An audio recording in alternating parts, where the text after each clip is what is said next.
314 chegando.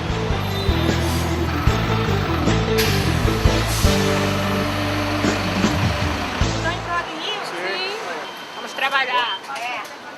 Só relação. Primeira vez no Rio também.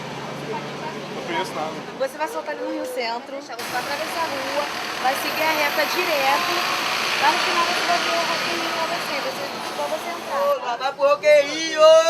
Aquela fila toda pra poder comprar o Rio Kart Rock in Rio, preferi 21 anos. Bota o uniforme aí. Vou botar meu uniforme do Rock in Rio. Pera aí, não precisa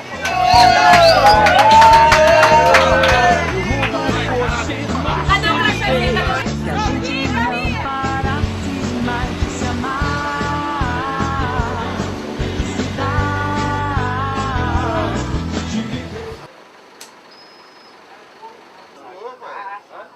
Tá horrível, demorando a chegar.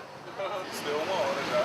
Acho que eles mensuraram a chegada como se não tivesse trânsito, nem nenhum tipo de pessoa na via. Aí acho que vamos chegar em meia hora, mas do jeito que tá aqui não tem como não. Ele não pegou trânsito nenhum, tá uma delícia, tá ótimo, tá excelente. Agora depois das 5 da tarde, aí sim vai ver o trânsito da linha amarela. Porque eu tô habituado a excluir trânsito. Né?